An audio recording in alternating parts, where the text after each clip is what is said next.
यह शिक्षक दिवस होने वाला है शानदार, क्योंकि 4 और 5 सितंबर 2025 को चंदू सर की क्लास मोबाइल एप्लीकेशन पर इतिहास के समस्त कोर्सों पर एक शानदार महाबचत ऑफर उपलब्ध होने वाला है। जी हाँ, इस अवसर पर आपको 11 से लेकर 51% तक का डिस्काउंट इतिहास के कोर्सेज पर मिलेगा।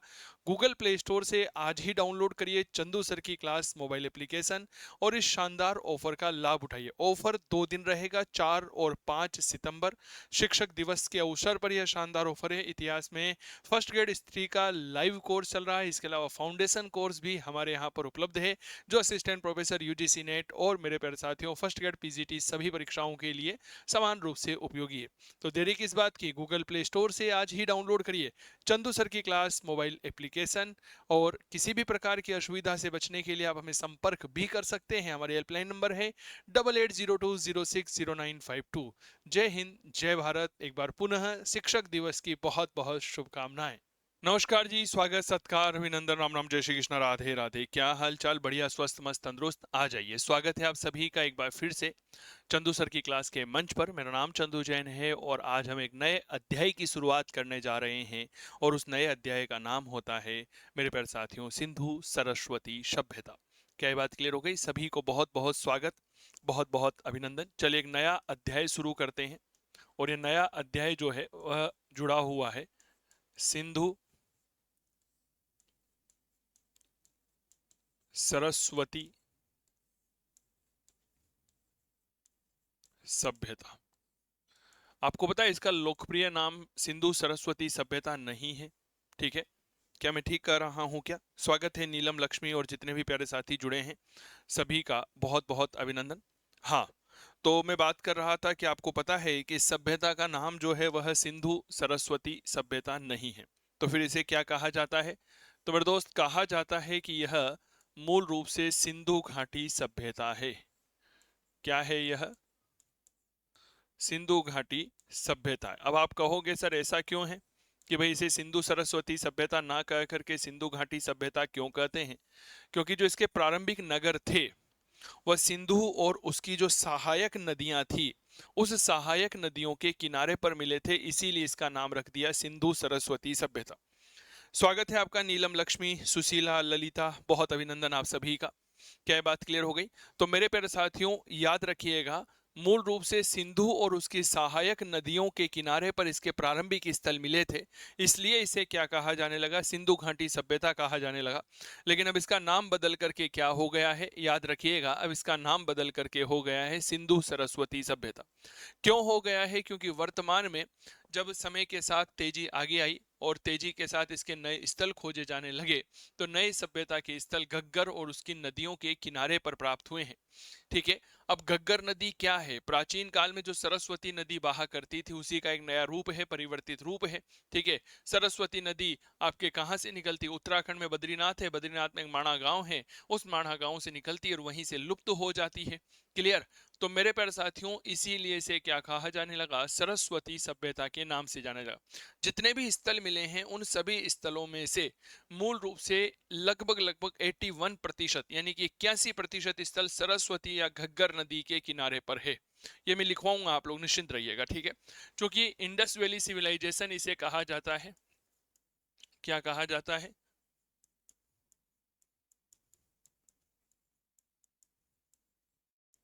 इसीलिए हम इस सभ्यता के लिए बार बार जिस शब्द का प्रयोग करेंगे वह शब्द क्या होने वाला है? याद रखिएगा, डेट इज IVC होने वाला है। क्या होने वाला है? याद रखिएगा, IVC होने वाला है। ठीक है। अब जैसे कि हमारी एक परंपरा रही है कि हम जब भी बात करेंगे तो आपको यह पता होना चाहिए कि आखिरकार हम इस सिंधु घाटी सभ्यता की इस अध्याय में क्या क्या पढ़ने वाले हैं। तो मूल रूप से जिन बातों पर हम परिचर्चा करेंगे, तो सबसे पहले तो अगर मैं इसकी बात करता हूं कि आखिरकार यह सभ्यता जो है यह क्या है, ठीक है, यानी कि इसका परिचय। बहुत सिंपल सी भाषा में समझेंगे कि आखिरकार यह क्या है। क्या ये बात क्लियर हो गई? परिचय के बाद में अगर मैं थोड़ी सी बात करता हूं तो इसकी उत्पत्ति कैसे हुई थी। क्या ये बात क्लियर हो गई कि आखिरकार सिंधु घाटी सभ्यता जो है ये किस तरह से इस संसार में अस्तित्व में आई और आज, ठीक है, मेरे प्यारे साथियों, अगर हम बात करते हैं तो भारत का ही नहीं अपितु विश्व के इतिहास में एक प्रतिनिधि सभ्यता के तौर पर हम इस सभ्यता को जानते हैं। अब उत्पत्ति के संदर्भ में कई सारे मत जो है वह प्रचलन में है। जैसे कुछ लोग कहते हैं कि साहब सिंधु घाटी सभ्यता मूल रूप से मेसोपोटामिया की जो सभ्यता है उस मेसोपोटामिया की सभ्यता का विस्तारित रूप है। यानी कि सिंधु घाटी सभ्यता के लोग कौन थे? विदेशी थे। अरे भाई एक बात बताओ, हम भारत में रहते हुए क्या विदेशी लोगों को हमारी उत्पत्ति का सोर्स मान सकते हैं? क्या नहीं मान सकते? तो इस मत का खंडन किया जाने लगा और एक नया मत निकल करके सामने आया कि नहीं साहब, ये कौन है? यह तो हमारे भारतीय थे, यानी कि स्वदेशी उत्पत्ति के लोग थे, जिनमें द्रविड़, आर्य, स्थानीय लोग माने गए और कुछ अन्य सिद्धांत यहाँ पर दिए गए।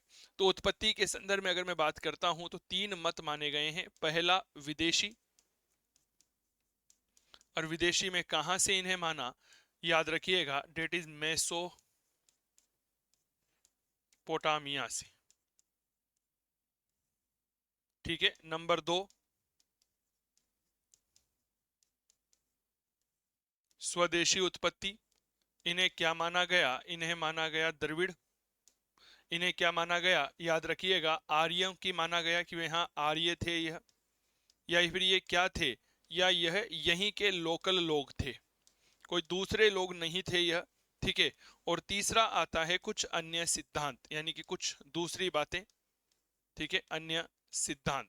तो ये हमें उत्पत्ति के सिद्धांतों को लेकर के बात करनी चाहिए। ठीक है।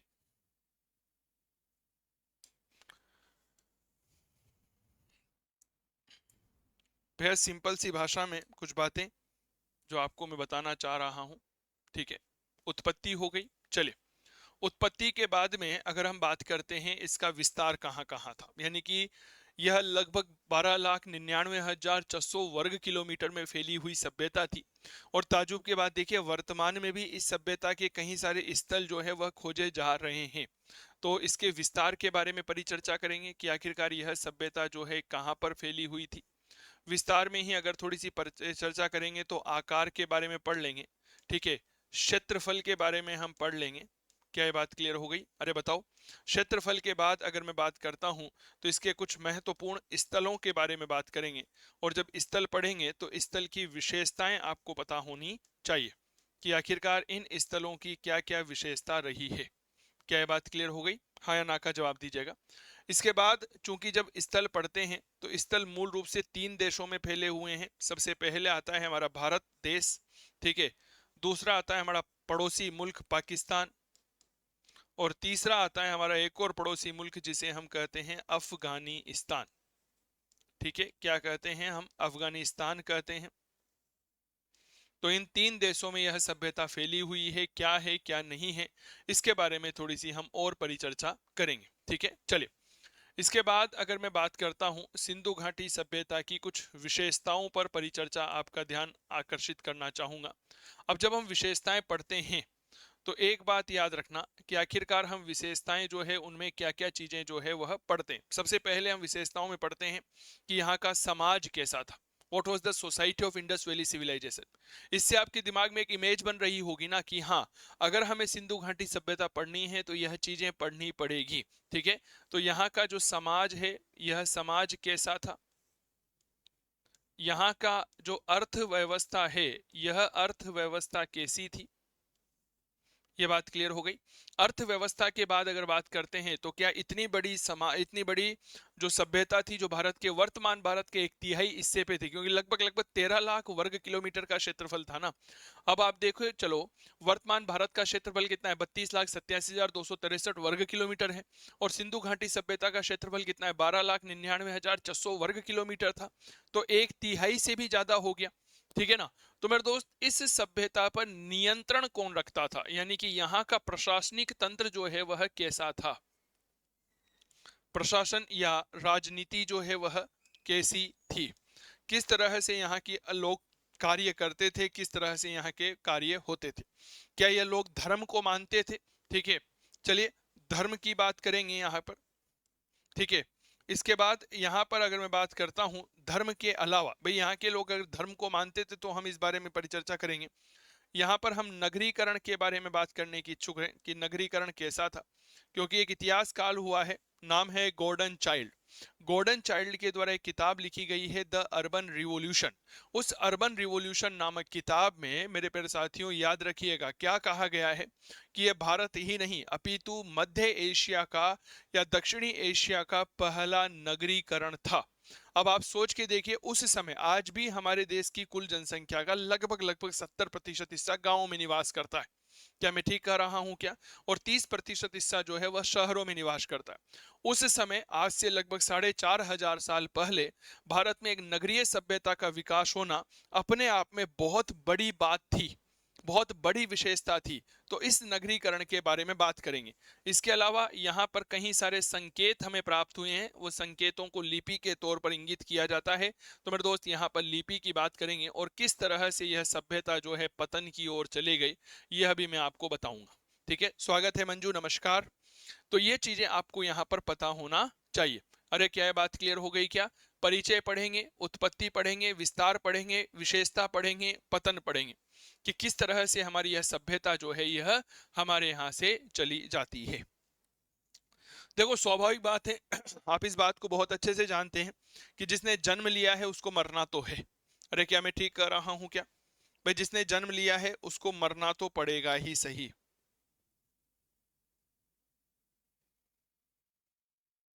आज क्लास ठीक चल रही है ना?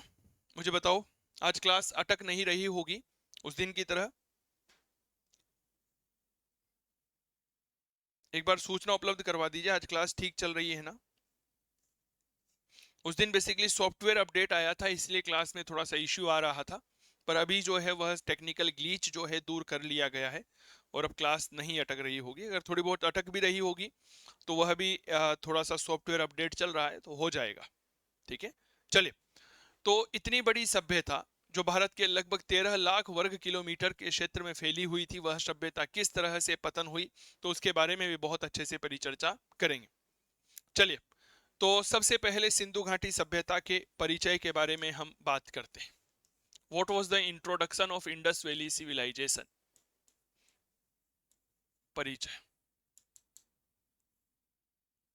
किसका परिचय? सिंधु घाटी सभ्यता का। आज एक बात बताइए जी, धन्यवाद सुशीला आपका। सॉफ्टवेयर अपडेट आया था इसीलिए परसों की क्लास में थोड़ा सा डिस्टरबेंस हो रहा था, फिर वो अपडेट हुआ और शायद अभी भी 2-3% अपडेट जो है वो बाकी है। ठीक है, तो वो अभी जो है शाम तक या कल तक क्लियर हो जाएगा। ठीक है, चलिए।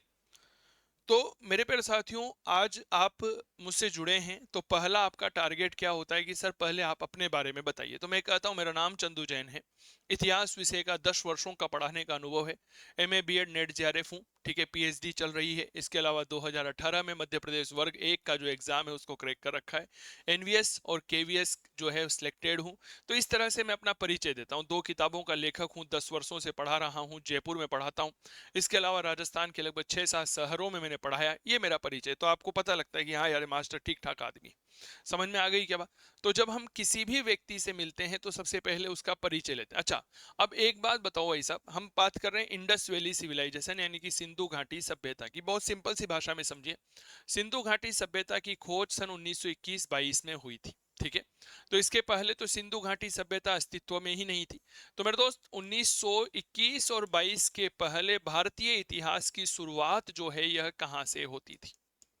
एक बहुत सिंपल सा प्रश्न है कि उसके पहले भारतीय इतिहास जो है इसका प्रारंभ कहां से होता था? हाँ बताइए भाई। भारतीय इतिहास जो है इसका प्रारंभ 1920-21 में जब 1920-21 जो है, इसमें थोड़ा सा पिक्सल बढ़ा लीजिए आप। जब स्क्रीन के ऊपर क्लिक करेंगी ललिता, तो मैम आपको एक सेटिंग का ऑप्शन दिख रहा होगा ना, उसके ऊपर क्लिक करिएगा और सेटिंग के ऑप्शन पे 360 होगा तो उसको 480 कर लीजिए, या फिर उस पे ऑटो वाला एक ऑप्शन है उस ऑटो पे क्लिक कर लीजिए, सब कुछ सही हो जाएगा। ठीक है, ठीक है मैम, आदरणीय ललिता जी। चलिए, तो मेरे प्यारे साथियों, सिंधु घाटी सभ्यता की खोज 1921-22 में हुई। अब मेरे प्यारे साथियों, इसके पहले क्या भारतीय इतिहास नहीं था क्या? बहुत सिंपल सी प्रश्न है, क्या इसके पहले भारतीय इतिहास नहीं था? हाँ या ना का जवाब दीजिए। बिल्कुल था सर, इसके पहले भारतीय इतिहास था, लेकिन बहुत बड़ा प्रश्न यह आता है कि सर इस भारतीय इतिहास जो है इसकी शुरुआत कहां से मानी जाती थी? हाँ, एक बहुत अच्छा प्रश्न है कि सर 1920-21 के पहले भारतीय इतिहास का प्रारंभ कहां से होता था? तो भाई साहब, भारतीय इतिहास का प्रारंभ जो है वह होता था वैदिक सभ्यता से। कहां से होता था? वैदिक सभ्यता से भारतीय इतिहास का प्रारंभ होता था। अब मेरे दोस्त, आपको एक बात बता दूं, वैदिक सभ्यता तो भारत में एक लोह युगीन सभ्यता है, ठीक है ना। और लोह युगीन सभ्यता है तो ये विश्व की कई सारी पुरानी सभ्यताएं जो है उसके समकक्ष सटीक नहीं बैठती है, ठीक है। जब सटीक नहीं बैठती तो भारत के इतिहास को हीनता की दृष्टि से देखा जाता था। मान लीजिए विश्व में कहीं पर भी कोई सम्मेलन का आयोजन होता और भारतीय इतिहासकारों को बुलाया जाता, तो उस सम्मेलन में इनको तीसरी चौथी पंक्ति में बैठाया जाता था, क्योंकि सबसे पहले मिस्र के पुरातत्ववेत्ता या मिस्र के इतिहासकार बैठते थे, फिर ईरान के, फिर पारस के, फिर चीन के इतिहासकार वहां पर बैठते थे, और भारतीयों का नंबर तो बाद में आता था। क्यों? क्योंकि कहा जाता था कि भारतीयों, तुम्हारे पास तो इतिहास है ही नहीं, तुम्हारे पास जो है वह इतना पुराना इतिहास नहीं है जितना मिस्र के पास है, यूनान के पास है, रोम के पास है। फिर 1920-21 में इतिहास बदला, और इतिहास बदला तो भारत की सिंधु घाटी सभ्यता की खोज हुई, और इस सिंधु घाटी सभ्यता की खोज के साथ ही भारतीय इतिहास को बड़े सम्मान के दृष्टिकोण से देखा जाने लगा, और अब भारतीय इतिहास को भी विश्व की प्राचीन सभ्यताओं के समकक्ष दर्जा देकर के भारतीय इतिहास को गौरवान्वित किया जाने लगा। यह सब कार्य किया गया था जॉन मार्शल और दयाराम साहनी के प्रयासों से। बोल दयाराम साहनी की जय। तो मेरे प्यारे साथियों, इतिहास इस तरह बदलता है। तो कहा जाता है कि सिंधु घाटी सभ्यता की खोज के पहले भारतीय इतिहास का जो प्रारंभ है यह मूल रूप से वैदिक सभ्यता से माना जाता था। अब यहाँ पर कई सारे विद्यार्थी पूछ रहे होंगे, सर आईवीसी जो है यह क्या होता है? तो भैया, आई जो है इसका मतलब होता है इंडस, वी का मतलब होता है वैली, और सी का मतलब होता है civilisation. Civilisation that is Sindhu घाटी सभ्यता। क्या ये बात क्लियर हो गई? सी का मतलब क्या होता है? याद रखिएगा, सिंधु घाटी सभ्यता होता है। तो जब हम पूरी क्लास में, मेरे प्यारे साथियों, आईवीसी शब्द का मैं प्रयोग करूंगा, तो याद रखिएगा, आपको ये बात बहुत अच्छे से याद रखना है कि now we are talking about the Indus Valley Civilisation, Sindhu घाटी सभ्यता। हालांकि इस सभ्यता का लोकप्रिय नाम सिंधु सरस्वती घाटी सभ्यता भी है, और सिंधु घाटी सभ्यता भी है, वो इतना बड़ा इशू नहीं है। क्लियर हो गई? तो कुछ बातें लिखते हैं, फिर अपनी चर्चाओं को आगे बढ़ाते हैं। लिखिएगा, आईवीसी की खोज के पहले, आईवीसी की खोज से पहले भारतीय इतिहास का प्रारंभ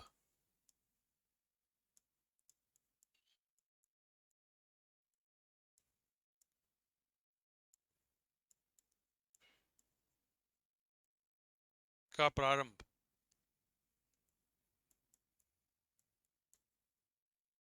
वैदिक सभ्यता से माना जाता था। यह लाइन बहुत अच्छे से याद रखना, ठीक है? ठीक है।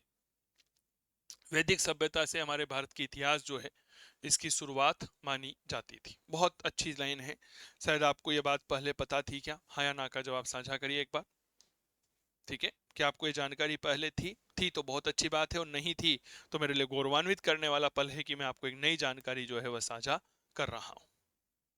ठीक है। तो भारतीय इतिहास की शुरुआत कहां से होती थी? वैदिक सभ्यता से इतिहास की शुरुआत मानी जाती थी। अब देखो साहब, अंग्रेज आए भारत में। बक्सर के युद्ध के बाद यह तय हो गया था कि भारत में अंग्रेज ही शासन करने वाले हैं। अब मैं आपको यहाँ पर कुछ बातें जो है वह साझा करता हूँ, समझिएगा बातों को। मेरे दोस्त, अंग्रेज आए और अंग्रेजों को चहलकदमी करने का, खोज करने का बहुत बढ़िया क्या उनको आदत में थी, है ना, अंग्रेजों की आदत थी। तो एक अंग्रेज हुआ करता था, नाम था चार्ल्स मेसन, जिसका मूल नाम जेम्स लेविस था। क्या नाम था मूल? याद रखना, जेम्स लेविस इसे कहा जाता है। ठीक है। एक बार ये ऐसे ही घूम रहा था। कहां पर घूम रहा था? पाकिस्तान के सिंध प्रांत में और पंजाब प्रांत में घूम रहा था। तो घूमते घूमते इसको ऐसा अनुभव हुआ कि यार, इस मिट्टी के नीचे कोई नगर जो है वह दबा हुआ है, इस मिट्टी के नीचे कुछ तो अद्भुत जानकारी है। तो 1942 में इसने एक किताब लिखी थी, narrative journey of Afghanistan and Punjab. कौन सी किताब लिखी थी चार्ल्स मेसन ने, जिसका मूल नाम जेम्स लेविस था, narrative journey of Afghanistan and Punjab. उसमें यह जानकारी जो है साझा की, और मूल रूप से चार्ल्स मेसन ने यह जानकारी सन 1926 में एकत्रित की थी। क्या ये बात क्लियर हो गई? तो सिंधु घाटी सभ्यता की जो पहली जानकारी है, यह 1926 में चार्ल्स मेसन ने दी थी। लिखिएगा, बहुत अच्छे से याद रखिएगा, आईवीसी की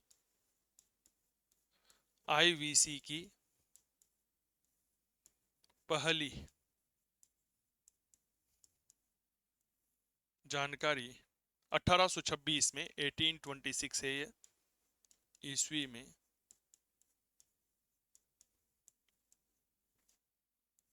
चार्ल्स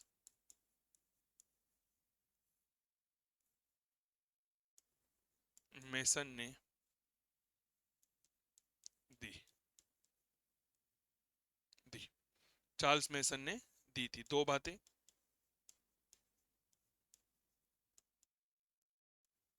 इसका मूल नाम क्या था? याद रखना, मूल नाम जेम्स लेविस था। मूल नाम क्या था? James Lewis. इसकी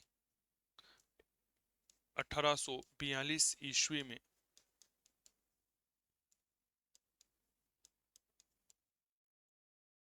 प्रकाशित रचना, क्या नाम है? Narrative narrative narrative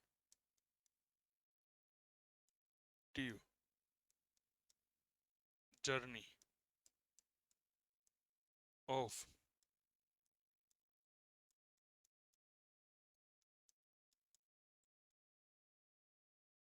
Afghanistan and Punjab. यह रचना कब प्रकाशित हुई थी? यह रचना प्रकाशित हुई थी 1842 में। किताब का नाम narrative journey of Afghanistan and Punjab. एक एक लाइन को बहुत अच्छे से ध्यान रखिएगा यहां पर, ठीक है? एक एक शब्द को बहुत अच्छे से समझिएगा, ठीक है? Narrative journey of Afghanistan and Punjab, 1842 में यह रचना प्रकाशित हुई थी। चार्ल्स मेसन पहला व्यक्ति था जिसने सिंधु घाटी सभ्यता की जानकारी हमारे लिए साझा की थी। क्या ये बात क्लियर हो गई? फिर देखो, कल हमने किताब एक टॉपिक पढ़ा था, प्राचीन भारत के सोर्स, तो उसमें एक नाम पढ़ा था कि हाँ, विदेशी यात्रियों का विवरण। तो मेरे दोस्त, समय समय पर कई सारे विदेशी यात्री जो है वह भारत आते रहे। 1831 ईस्वी में एक विदेशी यात्री था, नाम था अलेक्जेंडर बर्न। क्या नाम था? Alexander burn. ये भारत आया, और इसी भारत यात्रा के दौरान इस अलेक्जेंडर बर्न ने उसी स्थान की यात्रा की जहां पर किसी जमाने में चार्ल्स मेसन गया था, यानी कि 1826 में जब चार्ल्स मेसन गया था, तो इसने भी हड़प्पा की यात्रा की थी।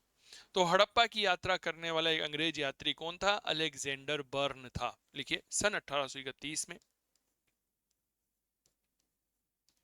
ईस्वी में, अंग्रेज यात्री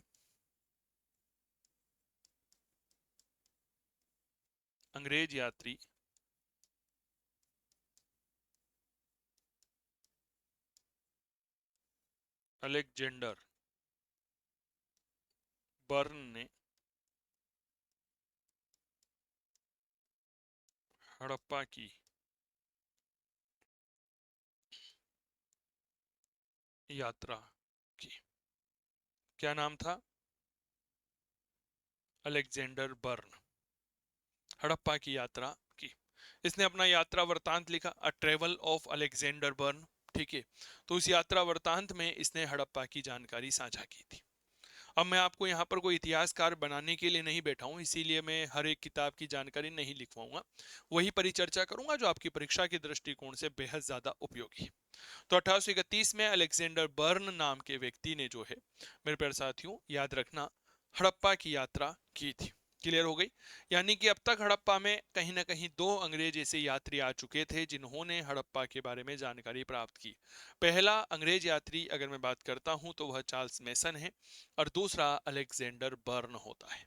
ठीक है, चलिए अब आपको पता होगा, जब हम आधुनिक भारत पढ़ेंगे तो और विस्तार से जानकारी लेंगे कि अंग्रेजों ने भारत का विऔद्योगीकरण किया। विऔद्योगीकरण का मतलब होता है उद्योगों को समाप्त करने का कार्य किया। इसके लिए उन्होंने भारत में रेल मार्ग बिछाया था। अब रेल मार्ग क्यों बिछाया? तो अंग्रेजों ने भारत में रेल मार्ग इसलिए नहीं बनाया था ताकि वह आपकी यात्रा को सुगम बना सके, कि भाई हाँ साहब, आप कहाँ से, हाँ हाँ गांव से दिवाली के अवसर पर कहाँ जाओगे, शहर से गांव जाओगे ना, ना जी ना। इसलिए नहीं बनाया था। अंग्रेजों ने रेलवे मार्ग का विकास किया था ताकि भारत से कच्चा माल समुद्र किनारों तक लाया जा सके और उसे जहाज में भर करके ब्रिटेन भेजा जा सके। तो ऐसा ही लाहौर से कराची की रेलवे लाइन बिछ रही थी। सन लगभग 1856 के आसपास था। तो अब जब रेल बिछाई जाती है ना, तो रेल में स्लीपर बिछाए जाते हैं। स्लीपर क्या होता है? पटरियों के नीचे जो एक लकड़ी का ढांचा लगाया जाता है ना, इस तरह से समझिएगा जैसे ये रेलवे लाइन जा रही है, तो इसके नीचे ये लकड़ियों का ढांचा लगाया जाता है ना। अरे बोलो, इसको स्लीपर बोलते हैं। तो इनको सुव्यवस्थित करने के लिए इस तरह से पत्थर या ईंटें लगाई जाती है। क्या लगाई जाती? ईंट हो गया या पत्थर हो गया, ताकि ये पटरियां जो है वह एक जगह से दूसरी जगह खिसके नहीं, और यह क्या हो जाए, स्थायी हो जाए। तो 1856 में लाहौर से कराची रेलवे लाइन बिछाई जा रही थी। किसके द्वारा बिछाई जा रही थी? ब्रेटन बंधु थे। पहला नाम था जॉन ब्रेटन और दूसरा नाम था विलियम ब्रेटम। ब्रेटम था, ब्रेटन नहीं था। जॉन ब्रेटम और विलियम ब्रेटन। तो इन्होंने हड़प्पा जैसा पुरातात्विक ऐतिहासिक भारत की सभ्यता के परिचय नगर की ईंटें निकाली और ईंटें निकाल करके लाहौर से कराची जाने वाली रेल लाइन में लगा दी। अंग्रेजों ने भारतीय सभ्यताओं का विनाश किया था इस तरह से। क्या ये बात क्लियर हो गई क्या? तो अगला बिंदु लिखिएगा, 1856 ईस्वी में,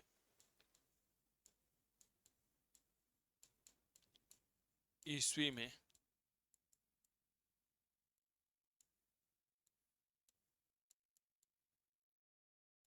ब्रेटम बंधु। पहला नाम आता है जॉन ब्रेटम, दोनों रेल इंजीनियर थे यह। वह दूसरा नाम आता है विलियम ब्रेटम। दो नाम याद रखना, जॉन ब्रेटम और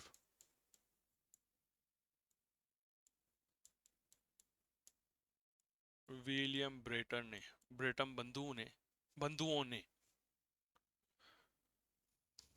बंधुओं ने पूरा ही आना चाहिए, ब्रेटम बंधुओं ने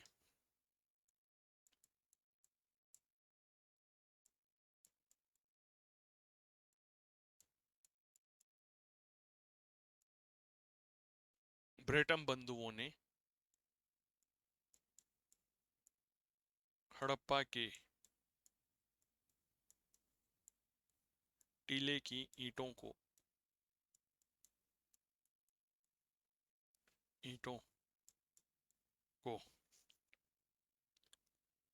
कराची से लाहौर,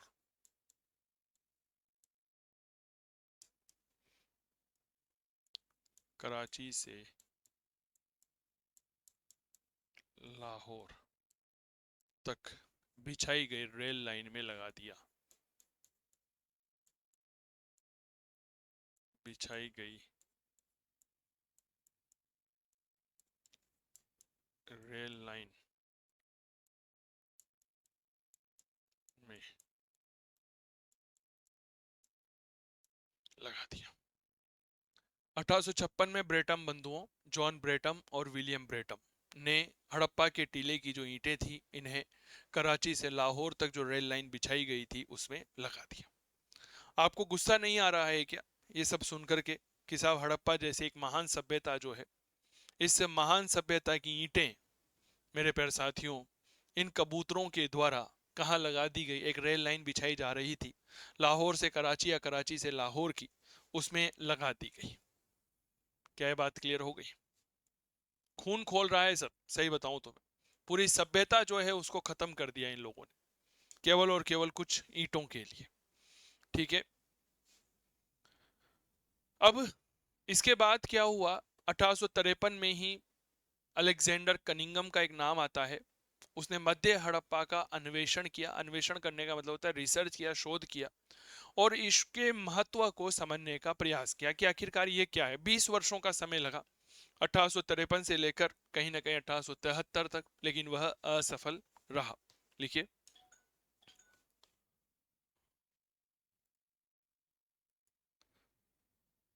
हेलो। हेलो। हाँ जी मैडम, कुछ पूछना चाह रही हैं? चलिए, तो अगली महत्वपूर्ण बात लिखते हैं। 1853 से 73 ईस्वी तक अलेक्जेंडर कनिंगम ने अलेक्जेंडर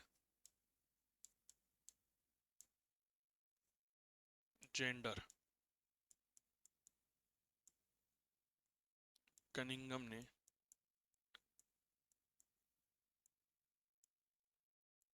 सर्वप्रथम हड़प्पा का अन्वेषण किया। किसने किया? अलेक्जेंडर कनिंगम ने किया। वह इसके महत्व को समझने का, इसके महत्व को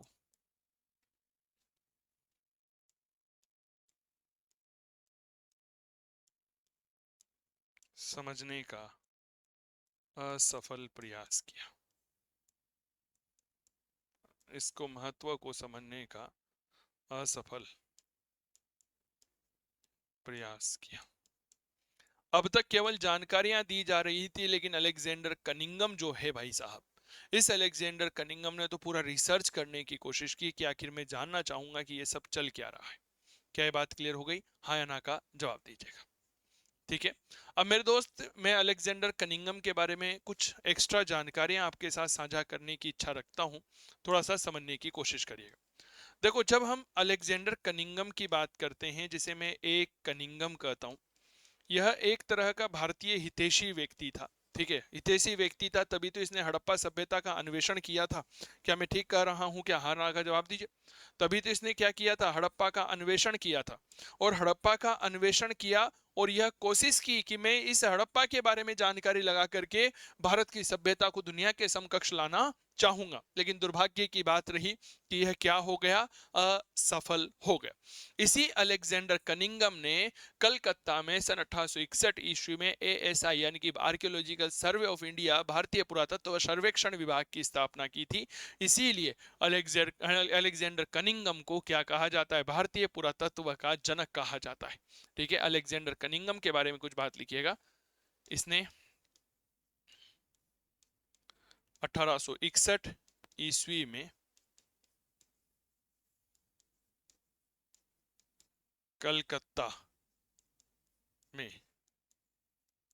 एएसआई की स्थापना की।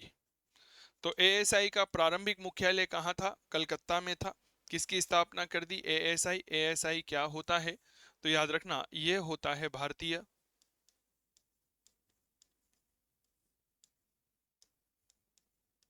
पुरातत्व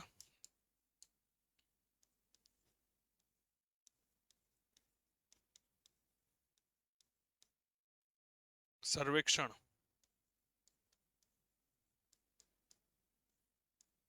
विभाग। ठीक है। अलेक्जेंडर कनिंगम को क्या कहा जाता है? भारतीय पुरातत्व का जनक। भारतीय पुरातत्व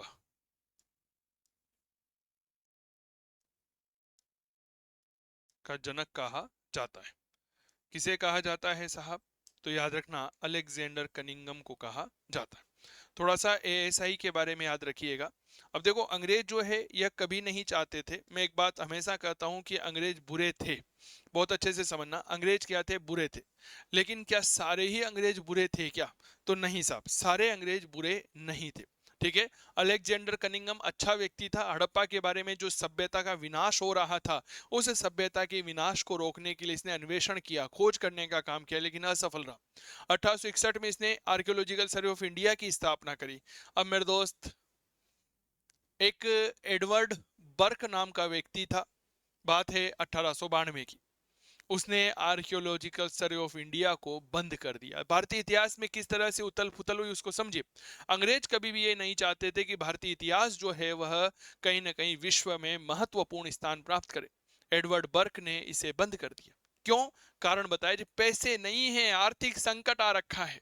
क्या ये बात क्लियर हो गई? तो समझिए, एक लाइन लिखिए। 1892 ईस्वी में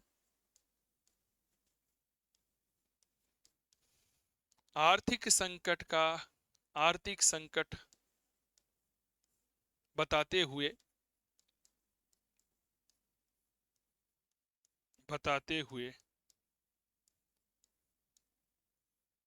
एडवर्ड बर्क ने इसे बंद कर दिया। ये लो साहब, इसे बंद कर दिया एडवर्ड बर्क ने। बोला जी पैसे नहीं है। क्या ये बात क्लियर हो गई? अब यहां पर थोड़ी सी बात समझिए। हम एक व्यक्ति को पढ़ते हैं, गवर्नर जनरल को पढ़ते हैं, नाम आता है लॉर्ड कर्जन। लॉर्ड कर्जन वही है जिसने बंगाल का विभाजन किया था। हम कहते हैं साहब लॉर्ड कर्जन खराब व्यक्ति है, बिल्कुल खराब है, मैं खुद इस बात का समर्थन करता हूं। लेकिन उसने हाँ एक बहुत अच्छा काम किया कि 1902 में इस एएसआई को पुनः स्थापित किया। क्या ये बात क्लियर हो गई? 1904 में विरासत संरक्षण का अधिनियम बनाया था। किसने बनाया था? इसने लॉर्ड कर्जन ने ही बनाया था। क्या ये बात क्लियर हो गई? तो 1902 में लॉर्ड कर्जन ने इसे फिर से शुरू किया और अब की बार महानिदेशक बनाया सर जॉन मार्शल को। 26 वर्षों तक जॉन मार्शल इसके निदेशक रहे थे, महानिदेशक रहे थे, डायरेक्टर जनरल रहे थे 1902 से 1928। तो एएसआई के बारे में एक दो तथ्य और समझिएगा। 1902 ईस्वी में इसे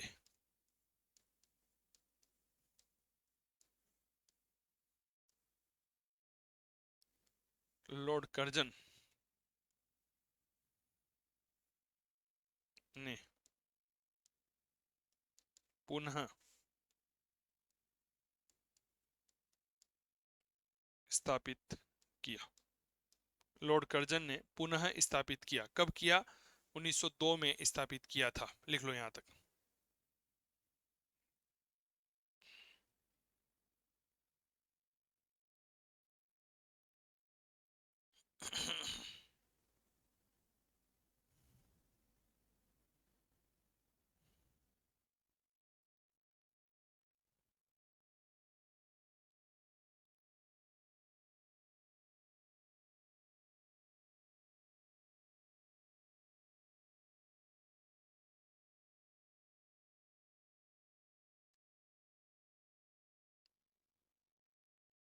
लिख लिया? चलिए, 1902 में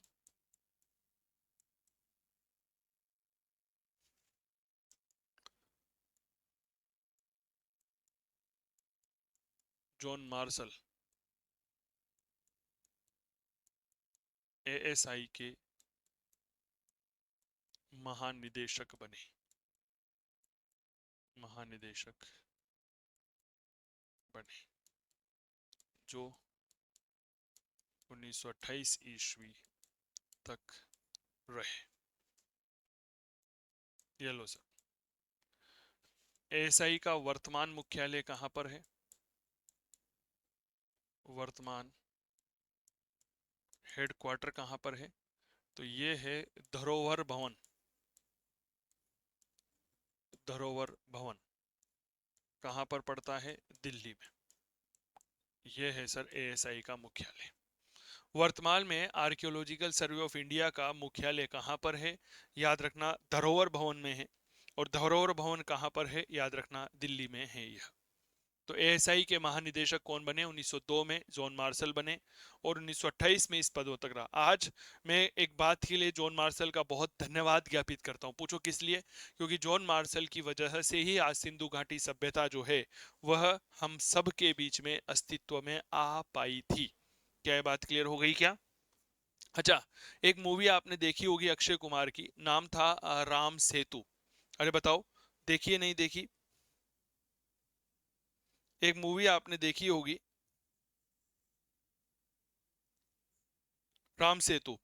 अब राम सेतु मूवी में आपको दिखाया होगा कि वो अक्षय कुमार जो है वह एक आर्कियोलॉजिस्ट होता है। क्या होता है? आर्कियोलॉजिस्ट। तो उस आर्कियोलॉजिस्ट जो है वह भी आर्कियोलॉजिकल सर्वे ऑफ इंडिया का ही एक पुरातत्व शास्त्री होता है। तो उसमें पूरा धरोहर भवन दिखाया गया है। आप देखिएगा कभी मूवी को, बहुत अच्छी मूवी है। आपको पता चलेगा कि आर्कियोलॉजिस्ट जो है वह किस तरह से कार्य करते हैं। अगर आपके पास एमए की डिग्री है, सभी के पास होगी ही सही, नेट जेआरएफ है, तो आप जरूर आर्कियोलॉजी में कार्य कर सकते हैं। भारतीय आर्कियोलॉजिकल सर्वे ऑफ इंडिया जो है समय समय पर कई तरह की वैकेंसीज जो है वह निकालता है। ठीक है। अभी कुछ समय पहले शायद 50-60 पदों के लिए आर्कियोलॉजिकल सर्वे ऑफ इंडिया में वैकेंसी आई थी। जरूर अप्लाई करिए।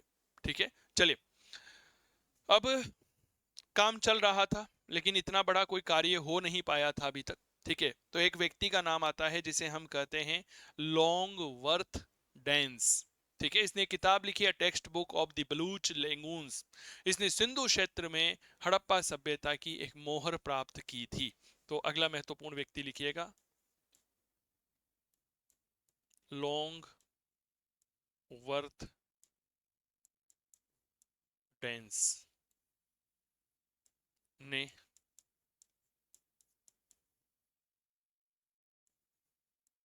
सिंधु क्षेत्र में हड़प्पा सभ्यता की एक मोहर प्राप्त की। एक ऐतिहासिक मोहर खोजी सर। किसने? लॉन्गवर्थ डेंस ने। भाई साहब, मोहर मिली, ये देख करके चौंक गया। What is this? वाह, ये क्या है? और ये अपने साथ उसे थैले में रखता है और लंदन लेकर चला जाता है। कहाँ ले गया? लंदन लेकर चला गया सर। कौन? लॉन्गवर्थ डेंस। 1891 में इसने किताब लिखी थी टेक्स्ट बुक ऑफ ब्लूच लेगून्स। उसमें इस बात की जानकारी मिलती है। तो इसकी प्रसिद्ध रचना जो है वह कौन सी है? अ टेक्स्ट बुक ऑफ बलूच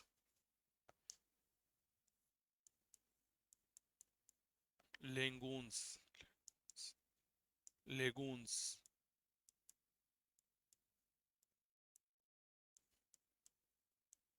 91 में प्रकाशित। यह प्रश्न भी आपके एग्जाम में पूछे जा चुके हैं, यूजीसी नेट वगैरह में। ठीक है। जब वहां पर पूछ लिया तो स्वाभाविक बात है आपके फर्स्ट ग्रेड में तो आएगा ही सही। लिख लो, अ टेक्स्ट बुक ऑफ ब्लूच लेगून्स। नई नई जानकारियां मिल रही, नहीं मिल रही इतिहास के संदर्भ में? बताओ। ठीक है। चलिए, अब भाई साहब सीक्वेंस से देखा जाए तो सबसे पहले हमारे बीच में एक व्यक्ति आया, चार्ल्स मेसन। फिर अलेक्जेंडर बर्न आया यहाँ पर। फिर उसके बाद एक व्यक्ति के बारे में बहुत अच्छे से परिचर्चा करी, अलेक्जेंडर ब्रेटम बंधु, फिर अलेक्जेंडर कनिंगम। और फिर कनिंगम ने ही भारतीय पुरातत्व की महत्वपूर्ण कार्य एएसआई की स्थापना करी, इसीलिए भारतीय पुरातत्व का जनक कहलाया। जॉन मार्शल, और जॉन मार्शल के बाद लॉन्गवर्थ डेन। अब जॉन मार्शल इस क्षेत्र में बहुत आगे बढ़ चुके थे। उनका कार्य था कि भारत की ऐतिहासिक धरोहर को पुनः स्थापित किया जाए। मैंने क्या कहा, बहुत अच्छे से याद रखना, हर बार इस शब्द का प्रयोग करूंगा। अंग्रेज खराब थे, नो डाउट, लेकिन सारे अंग्रेज खराब नहीं थे। क्या ये बात क्लियर हो गई? कुछ लोग अच्छे अंग्रेज भी थे। जैसे हम बात करते हैं अलेक्जेंडर कनिंगम की, हम बात करते हैं जॉन मार्शल की। अब जॉन मार्शल भारतीय पुरातत्व विभाग के जो है वह क्या थे? अध्यक्ष थे, महानिदेशक थे। तो उन्होंने यार सोचा कि कहीं ना कहीं कुछ तो है जो मुझे दिख नहीं रहा।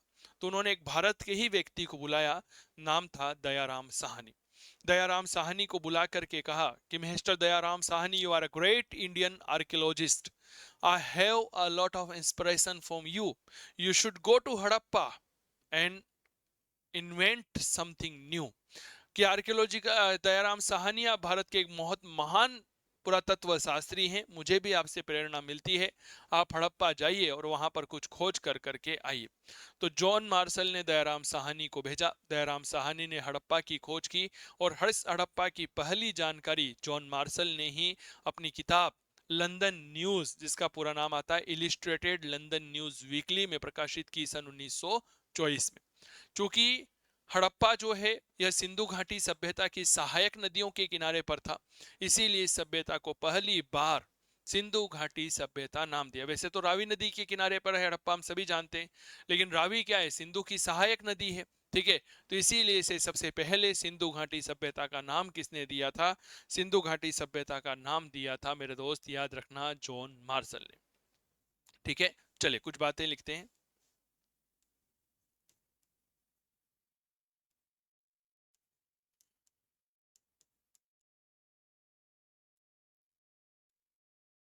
जॉन मार्शल ने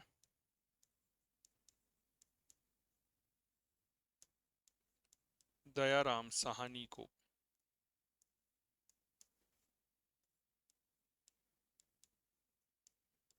हड़प्पा के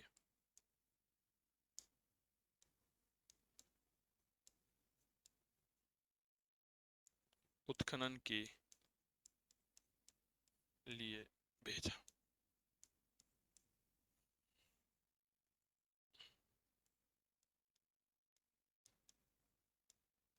हड़प्पा का उत्खनन किया।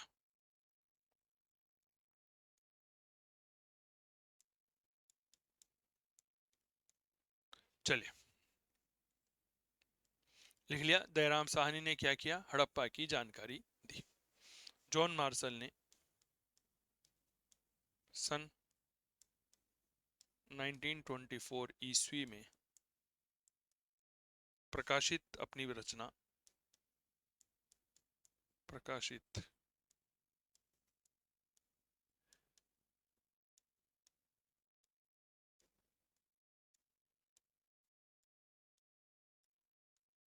London news,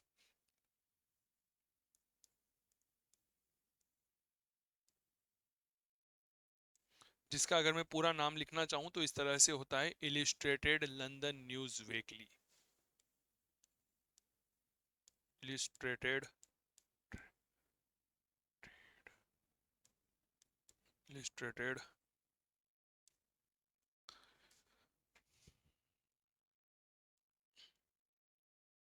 London news weekly में हड़प्पा की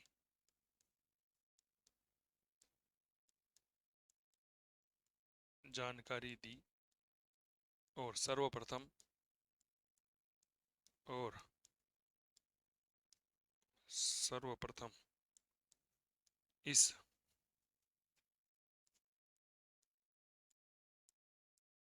सभ्यता को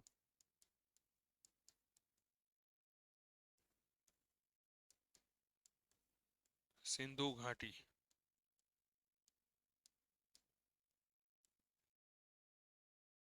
सभ्यता नाम दिया।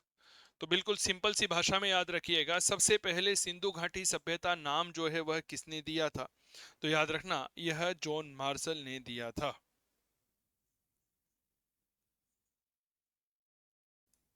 यह शिक्षक दिवस होने वाला है शानदार, क्योंकि 4 और 5 सितंबर 2025 को चंदू सर की क्लास मोबाइल एप्लीकेशन पर इतिहास के समस्त कोर्सों पर एक शानदार महा बचत ऑफर उपलब्ध होने वाला है। जी हां, इस अवसर पर आपको 11 से लेकर 51% तक का डिस्काउंट इतिहास के कोर्सेज पर मिलेगा।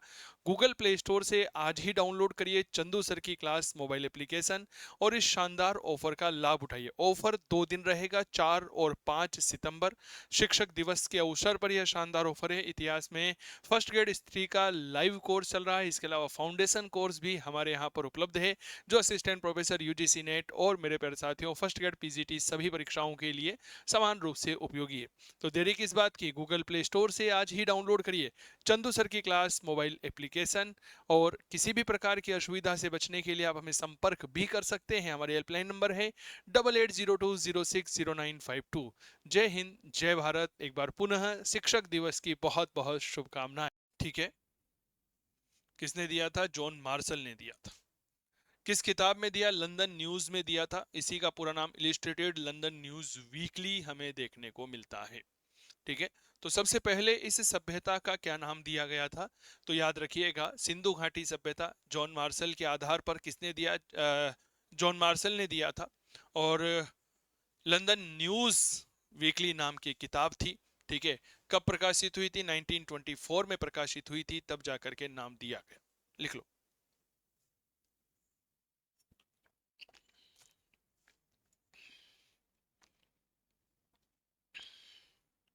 लिख लिया? चलिए, तो ये तो हो गया इसका एक परिचय।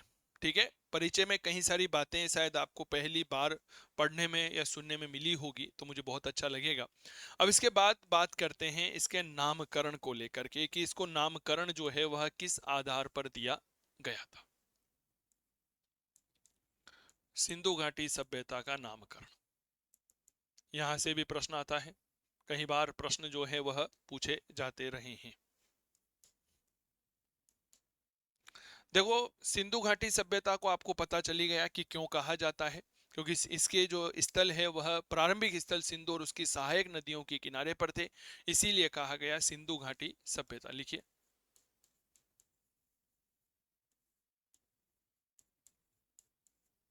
सिंधु घाटी सभ्यता।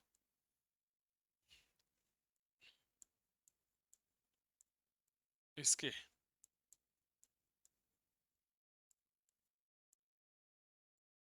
प्रारंभिक स्थल सिंधु व उसकी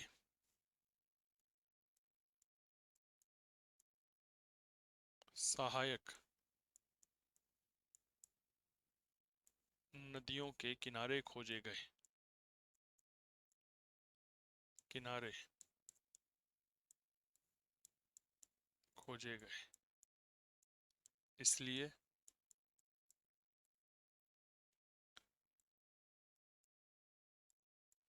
जॉन मार्शल ने इस सभ्यता को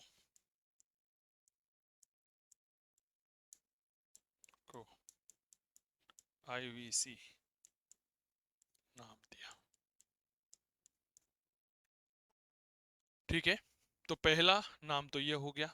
दूसरा, इस सभ्यता के बारे में कहा जाता है कि साहब इस सभ्यता में लिपि तो थी, ठीक है, लेकिन उस लिपि को हम अभी तक भी पढ़ नहीं सके, इसीलिए क्या कहा जाता है कि साहब यह आद्य ऐतिहासिक सभ्यता कहलाती है। ठीक है, जैसे आपने देखा होगा, एक तो होता है प्राग ऐतिहासिक काल या प्राग इतिहास, प्राग ऐतिहासिक ऐतिहासिक। अब इस प्रागैतिहासिक में क्या होता है ना, कि किसी भी प्रकार की कोई लिपि नहीं है। अरे जब लिपि नहीं होगी तो उसे पढ़ेंगे कहाँ से? ठीक है, ये तो हो गया पहला। फिर एक होता है आद्य ऐतिहासिक, यानी जिसे हम आद्य ऐतिहासिक कहते हैं। अब इस आद्य ऐतिहासिक में क्या है साहब, लिपि तो है, लेकिन यह लिपि कैसी है अभी तक पढ़ने योग्य नहीं है। और तीसरा आता है ऐतिहासिक। अब इस ऐतिहासिक की सबसे बड़ी खूबसूरती ये है कि सब इसकी लिपि तो है, और इस ऐतिहासिक की लिपि भी है, और इस लिपि को जो है वह पढ़ी भी जा चुकी है। तो ये बात क्लियर हो गई। तो बताओ, सिंधु घाटी सभ्यता में हमें विभिन्न प्रकार की मोहरों से, विभिन्न प्रकार के शिलालेखों से, विभिन्न प्रकार की लिपियां देखने को मिलती है, लेकिन क्या वह लिपि पढ़ी जा चुकी है? क्या नहीं पढ़ सकते। इसीलिए मेरे प्यारे साथियों, याद रखिएगा, हमें अभी तक भी इस सभ्यता की लिपि को पढ़ने में कोई सफलता नहीं मिली, इसीलिए हम कहते हैं आद्य ऐतिहासिक सभ्यता। आद्य ऐतिहासिक सभ्यता। लिखो, इस सभ्यता में, सिंपल सी भाषा में लिखवाऊंगा, इस सभ्यता में लेखन कला तो थी, किंतु उसे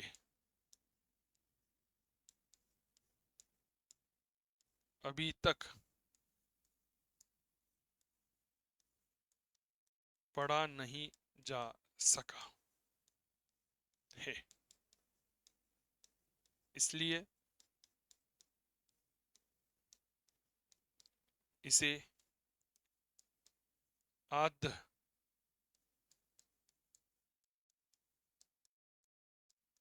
ऐतिहासिक सभ्यता कहते हैं। ठीक है, एक एक चीजें क्लियर, सबसे बड़ी बात कंसेप्ट क्लियर होना चाहिए। क्या है बात क्लियर हो गई क्या? चलिए, तीसरा महत्वपूर्ण नाम आता है कांस्य युगीन सभ्यता।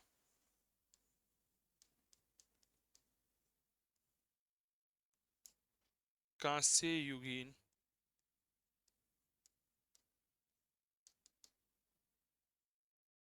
सभ्यता। कांस्य युगीन सभ्यता का तात्पर्य क्या है? यहाँ के निवासी नगरीय थे, अभी थोड़ी देर बाद बात करूंगा मैं, ठीक है। तो इन नगरीय लोगों ने विज्ञान का प्रयोग करते हुए तांबा और टीन को मिलाया, मिला करके कांसा बनाया और उसका उपयोग किया था, इसीलिए इसे क्या कहा गया? याद रखना, कांस्य युगीन सभ्यता। लिखिए, यहाँ तांबा व टीन को मिलाकर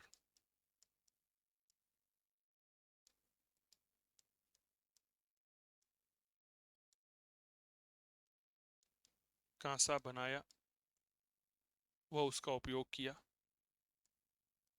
वह उसका उपयोग किया,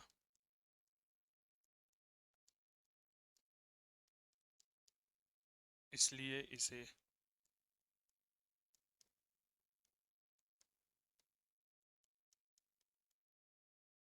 कांस्य युगीन सभ्यता कहती। कांसा बनाया था किस किस को मिला करके? तांबा और टीन को मिला करके।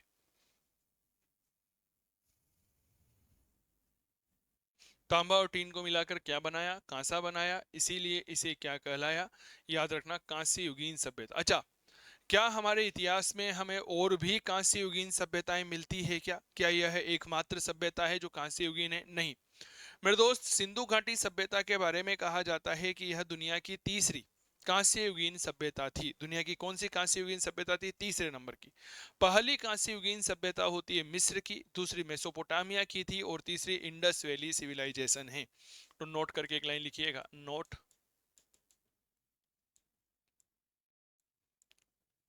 यह दुनिया की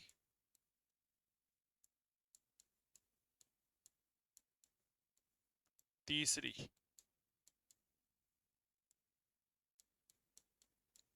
कांस्य युगीन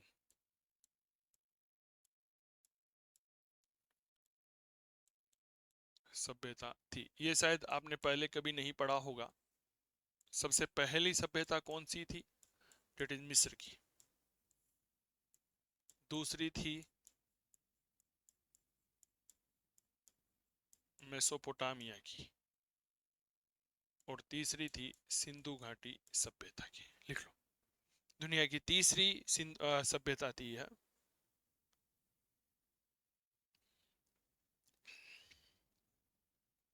लिख लिया? चलिए, इसे क्या कहा जाता है?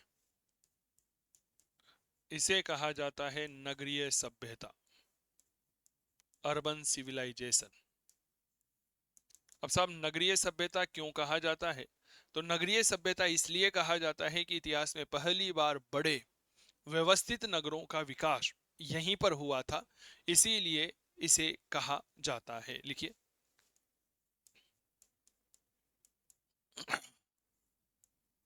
इतिहास में पहली बार बड़े व व्यवस्थित, व्यवस्थित का मतलब होता है नियोजित यानी कि प्लान्ड, नियोजित, प्लान्ड, व्यवस्थित नगरों का विकास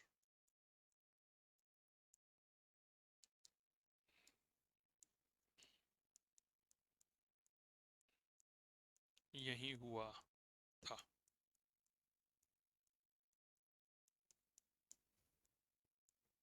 इसलिए इसे नगरीय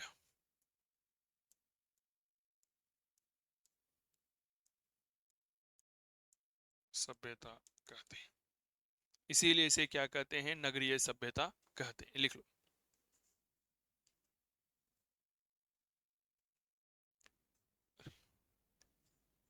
एक इतिहासकार हुए हैं गॉर्डन चाइल्ड, उन्होंने इसे इतिहास की पहली नगरीय क्रांति कहा है। यहीं पे लिख लो।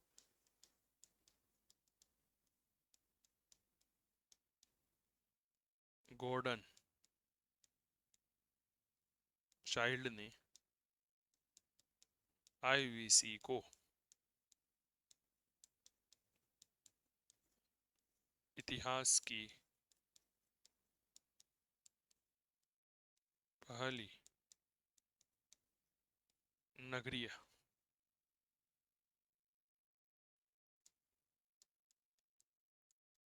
क्रांति कहा। इतिहास की पहली नगरीय क्रांति।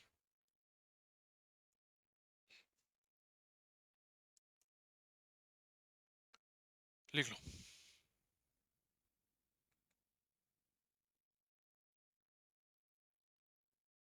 ठीक है।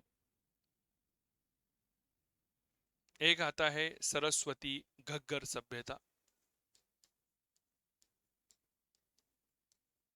सरस्वती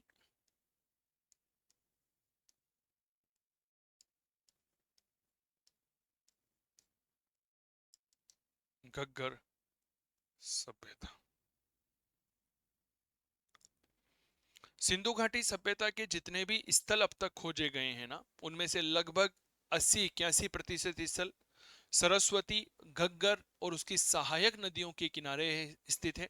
इसीलिए इसे क्या कहा जाता है? सरस्वती घग्गर सभ्यता कहा जाता है। तो लिखिएगा, आईवीसी के खोजे गए स्थलों में से 80-81% स्थल सरस्वती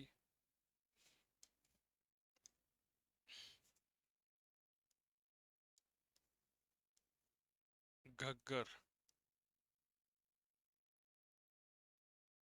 घग्गर नदी व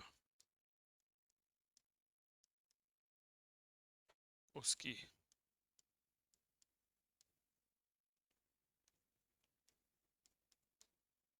सहायक नदियों के किनारे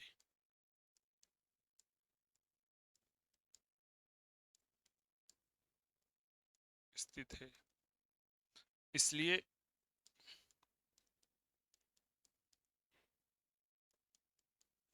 आईवीसी को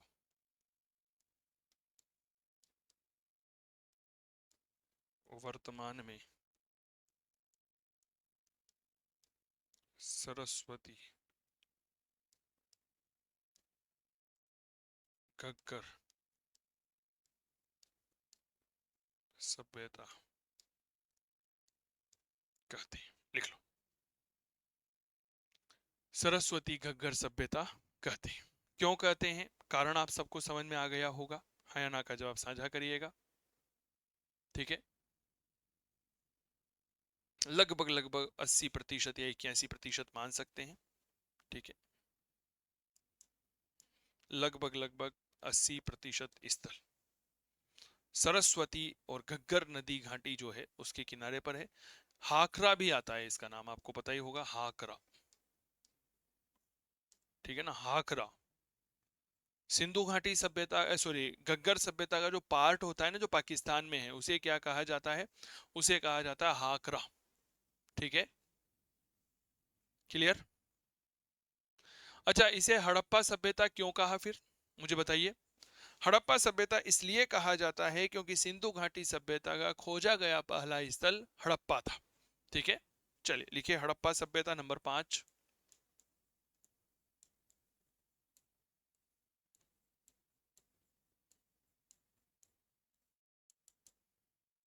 ये दुनिया में नियम है एक, पता है क्या नियम है? कि जिस सभ्यता का सबसे पहले स्थल जहां पर खोजा जाएगा, क्या ये बात क्लियर हो गई? उस सभ्यता का नामकरण उसी के आधार पर रखा जाएगा। जो इसका पहला स्थल कौन सा था? हड़प्पा था, इसीलिए सभ्यता को क्या कहा गया? हड़प्पा कहा गया। तो लिखिए आईवीसी का पहला खोजा गया स्थल हड़प्पा था, इसलिए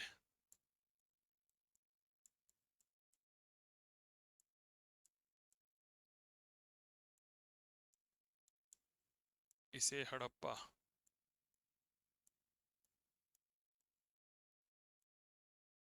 सभ्यता कहा गया। ठीक है, एक आता है वृहत्तर सभ्यता, ग्रेटर सिविलाइजेशन। रफीक मुगल करके एक बहुत बड़े पुरातत्व शास्त्री हुए हैं, उन्होंने इसे वृहत्तर सभ्यता कहा है। लिखिए वृहत्तर सभ्यता।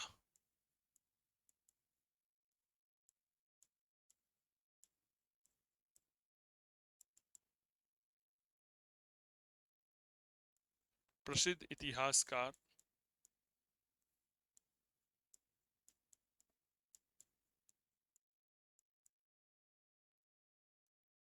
व पुरातत्व शास्त्री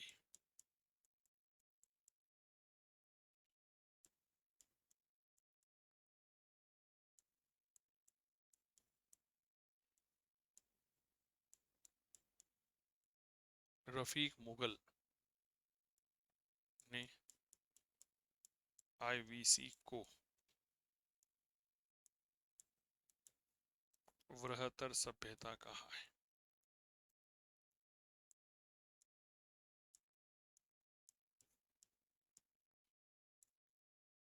वृहत्तर सभ्यता कहा है, किसने कहा है?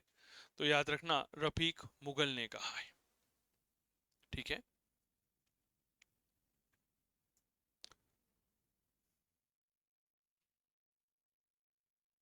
ठीक है, तो चलो आज के लिए इतना ही रोकते हैं क्लास को। कल वापस इस सभ्यता के संदर्भ में और महत्वपूर्ण जानकारियां आपके साथ साझा करूंगा, जिसमें कालक्रम के बारे में बात करेंगे, और कालक्रम के बाद कहीं ना कहीं हम परिचर्चा करेंगे इसके विस्तार को लेकर के। तो बहुत बहुत धन्यवाद। स्वस्थ रहें, मस्त रहें, तंदुरुस्त रहें, करते रहें इतिहास की बात चंदू जैन के साथ। एक बार जरूर पढ़ करके आइएगा। बहुत बहुत धन्यवाद। नमस्कार।